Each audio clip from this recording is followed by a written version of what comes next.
श्री शिवलीलामृत कथासार अध्याय 3. या अध्यायात शिवस्तुती, मित्रसह राजाची कथा, गोकर्ण महात्म्य व गोकर्ण महाबळेश्वर कथा सांगितली आहे. श्री गणेशाय नमः. हे शंकरा, तुझा जय जयकार असो. तू मांगल्याचे धाम आहेस. स्वतःच्या भक्तांच्या हृदयाला संतोष देणारा आहेस. तू सद्योजात, वामदेव, ईशान, ईश्वर अशा अनेक नावांनी ओळखला जातोस. तू निरंजन म्हणजे मलरहित आहेस. तू सत्व, रज, तम या त्रिगुणांच्या पलीकडचा आहेस. नैमिषारण्यात महामुनी सूत शौनकादिकांना अत्यंत अद्भुत अशा शिवलीला वर्णन करून सांगत होते. इक्ष्वाकू वंशात मित्रसह नावाचा अत्यंत तेजस्वी, ऐश्वर्य संपन्न व पराक्रमी राजा होता. एकदा तो राजा सोबत मोठे सैन्य घेऊन शिकारीस गेला असता अनवधानाने एक महाभयंकर राक्षस त्याच्या हातून मारला गेला. राक्षस गतप्राण होऊन पडला. हे त्याच्या भावाने दुरूनच पाहिले आणि त्याच क्षणी भावाच्या मृत्यूचा सूड घेण्याची घोर प्रतिज्ञा केली.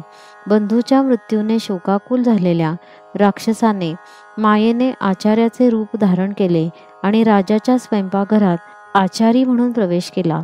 उत्तमोत्तम पदार्थ बनवून त्याने राजाचा विश्वास संपादन केला. काही दिवसांनी राजाने पितृश्राद्धासाठी कुलगुरू वसिष्ठांना आमंत्रित केले.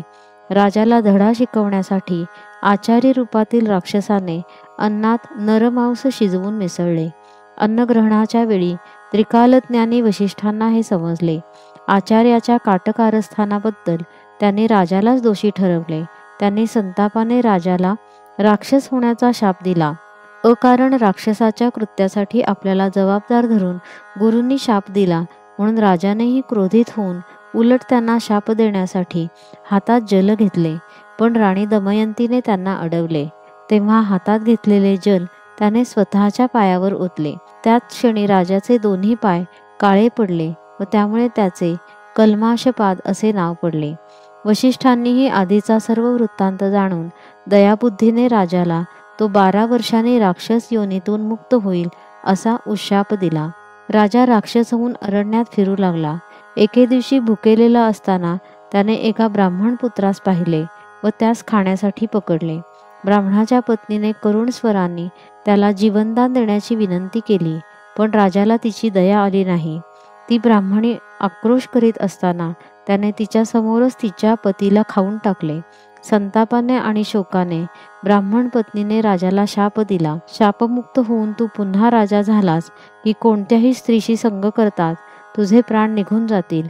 पतीच्या अस्थी गोळा करून त्या समवेत ब्राह्मणीने अग्निप्रवेश केला. राजाला अतिशय वाईट वाटले. वसिष्ठांनी दिलेला शाप भोगत असताना आणखी एक शाप त्याच्या माथी बसला होता. मृगयेदरम्यान झालेला राक्षसाचा वध आपल्याला इतका महागात पडेल आणि अनिवार्य दुःख भोगायला लावेल असे त्याच्या स्वप्नातही आले नसेल. 12 वर्ष पूर्ण होतात पूर्वरूप प्राप्त होऊन तो नगरात परतला. पण पत्नी दमयंतीला टाळू लागला. आपल्या पतीचे काहीतरी बिनसले आहे हे त्याच्या चाणाक्ष पत्नीने ओळखले. मग राजाने घडलेला प्रसंग तिला सांगितला. तिलाही अतिशय वाईट वाटले. त्याने वसिष्ठांची भेट घेऊन त्यांना सगळी हकीकत सांगितली. नियोग पद्धतीने राजाला दिव्य पुत्रप्राप्ती झाली. वंशवृद्धीची चिंता मिटली, तरी मूळ समस्या तशीच होती. राजा मनोमन उबगला आणि राजविलासांचा त्याग करून अरण्यात गेला. ज्यावेळी मनात कामवासना उठत असे त्यावेळी तो स्वतःला समजवायचा, ज्यायोगे आपल्याला मृत्यू येऊन आपली पत्नी विधवा होईल हे कृत्य आपण कधीच करायचे नाही. आपली कर्मगती गहन आहे. नशिबात जे भयंकर भोग लिहिलेले आहेत ते भोगल्याशिवाय सुटका नाही. देवाला दोष देण्यात काय अर्थ आहे. पूर्वी घडलेली ब्रह्महत्या पिशाच्य रूपाने त्याच्या मागे लागली होती. अशा प्रकारे शापित राजा वनात हिंडत असताना त्याला गौतम ऋषी भेटले. राजाने आपली सगळी हकीकत गौतम ऋषींना सांगितली. ऋषींनी त्याला गोकर्ण महाबळेश्वराचे महात्म्य सांगितले. गोकर्ण हे अत्यंत पवित्र शिवस्थान म्हणजे पृथ्वीवरील दुसरे कैलासच. भक्तवत्सल असा सांब सदाशिव पार्वतीसह तेथे उभा आहे. श्री विष्णू लक्ष्मीसह तेथेच तपश्चर्या करतात. तेथे शिवदर्शनासाठी नेहमी गर्दी असते. नारद व तुंबरू तेथे शिवलीलांचे गायन करतात. देवांचे समुदाय शिवनामाचा अखंड गजर करतात. ऋषी वेदघोष करतात. अष्टनायिका नृत्य करतात व गंधर्व आपल्या गायनाने महेशाला तोषवितात. तेथील शिवालयात शुभ्र लखलखीत असे सिंहासन आहे. शिवालयाच्या पूर्वद्वारावर ऐरावतावर आरूढ इंद्र, दक्षिण द्वारावर यम, पश्चिमद्वारी वरुण, तर उत्तरेच्या द्वारावर कुबेर रक्षणार्थ उभा आहे. कर्पूर गौरव भवानी यांचे हे निवासस्थान म्हणजे संतांचे व साधकांचे माहेरघर. तेथील मूर्तीचे ध्यान करावे, त्याभोवती असलेल्या महासिद्धींचे पूजन करावे, त्यांच्या भोवती असलेली आवरण देवता कात्यायनी व अष्टभैरव यांची पूजा करावी. तेथे 12 आदित्य, 11 रुद्र, 8 वसु व 8 दिक्पाल हात जोडून अहर्निश उभे असतात. अष्टसिद्धी नवनिधी तेथेच राहून विनम्र भावाने शंकराची आराधना करतात. इतर क्षेत्री लाखो वर्ष केलेली तपश्चर्या ही गोकर्ण क्षेत्रात केलेल्या एका दिवसाच्या तपाएवढी असते. तेथे सोमवार, अमावस्या, संक्रांत, प्रदोष व पर्वकाळ या वेळात समुद्र स्नान केल्याने सर्व तीर्थ स्नानांचे पुण्यफल लाभते. एकदा रावणाने आपली आई कैकेयीच्या पूजेसाठी कठोर तपसाधनेने शिवाचे आत्मलिंग आणि अपर्णा वरदान म्हणून मिळवली. अपर्णा ही विष्णूची भगिनी असल्याने विष्णूने मोठ्या युक्तीने ब्राह्मण रूप घेऊन तिची सुटका केली. जिथे महादेवी रावणाच्या खांद्यावरून उतरली तिथे शक्तीपीठ भद्रकाली म्हणून तिची स्थापना झाली. संतापलेल्या रावणाचे शिवाने पुढे विष्णूने आपल्या अंगावरील मळापासून निर्माण केलेली पार्वती इतकीच सुंदर स्त्री मयासुराची कन्या म्हणून जन्म घेईल व तुझी पत्नी होईल असे सांगून सांत्वन केले. इकडे देवांनी शंकराचे आत्मलिंग एका असुराकडे जाऊ नये म्हणून गणेशाची प्रार्थना केली. गणपतीचे चरित्र अत्यंत अगाध आहे. शंकराची उपासना व सेवा करता यावी म्हणून साक्षात विष्णूच गणेश रूपाने शंभूचा पुत्र झाला होता. रावण शिवाचे आत्मलिंग घेऊन वाटेने जात असता ईश्वरी मायेने त्यास लघुशंकेला जाण्याची निकड उत्पन्न झाली. त्यावेळी गणेश गुराख्याच्या रूपाने तेथे होता. रावणाने शंकराचे आत्मलिंग त्याच्याकडे सांभाळायला देऊन ते भूमीवर न ठेवण्याविषयी बजावले. गणपतीने अशी माया रचली की रावणाची लघुशंका संपता संपेना. गणपतीने ठरल्याप्रमाणे 3 वेळा रावणाला हाक मारून आपल्या पित्याचे आत्मलिंग पृथ्वीवर ठेवले व तो अदृश्य झाला. रावणाने ते शिवलिंग उचलण्याचा खूप प्रयत्न केला पण ते कायमस्वरूपी तिथेच स्थिर झाले. हेच शिवपीठ गोकर्ण महाबळेश्वर म्हणून प्रख्यात आहे.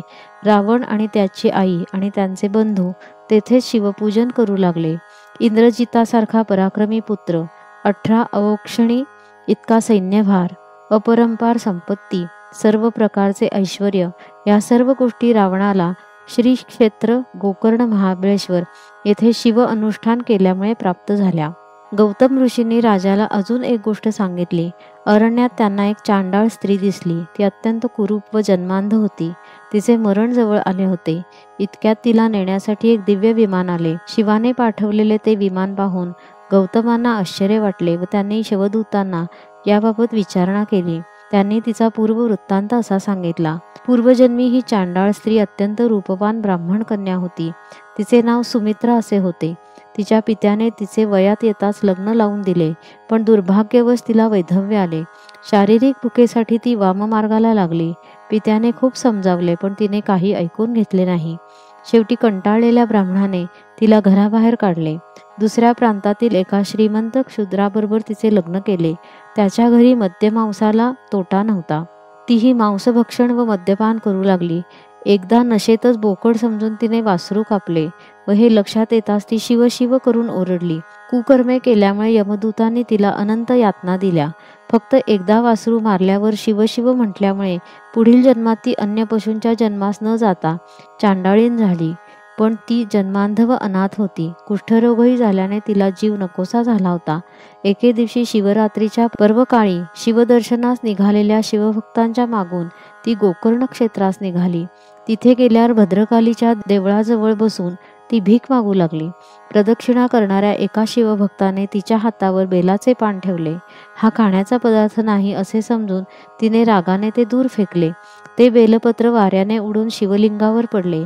अशा प्रकारे शिवरात्रीच्या पर्वकाळी तिच्याकडून यात्रा, उपोषण, बिल्वदलाने पूजन, शिवभक्तांचा सहवास व जागरण घडले. लोकांसोबत ती ही नामस्मरण करत राहिली. त्या नकळत घडलेल्या पुण्यकर्मामुळे तिची पूर्वजन्मेची सर्व पातके नाहीशी होऊन तिला शिवलोक मिळाला. गौतमांनी मार्गदर्शन केल्यामुळे राजाला आनंद व समाधान वाटले. त्यांनी राजाला गोकर्ण महाबळेश्वर येथे जाऊन शिवरात्रीस पार्वतीसह महाबळेश्वराची पूजा करण्यास सांगितले. राजाने शिवरात्रीस महाबळेश्वराचे दर्शन घेऊन त्याची भक्तिभावाने यथासांग पूजा केली. या सेवेने उमानाथ अत्यंत प्रसन्न झाले. त्यांच्या प्रसादाने राजाच्या मागे लागलेले ब्राह्मण दाम्पत्याच्या हत्येचे पातक नाहीसे झाले. आपल्याला शिवचरणी आश्रय मिळावा अशी राजाला दृढ इच्छा झाली. त्याचे मनोगत जाणून भगवान शंकरांनी त्याला नेण्यासाठी दिव्य विमान पाठवले. अशा प्रकारे मित्रसह राजाला शिवस्वरूप प्राप्त झाले. असा आहे शिवरात्री व्रताचा महिमा. असा आहे गोकर्ण क्षेत्राचा महिमा.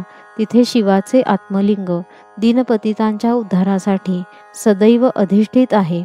त्याच्या पूजनाने राजाला स्वरूपतः मुक्ती मिळते. श्री सांब सदा शिवार्पणमस्तु. या अध्यायाच्या रात्रीच्या प्रथम प्रहरी पठणाने भूतबाधा नाहीशी होईल. याचा उपयोग घरातील कर्त्या माणसाने करावा.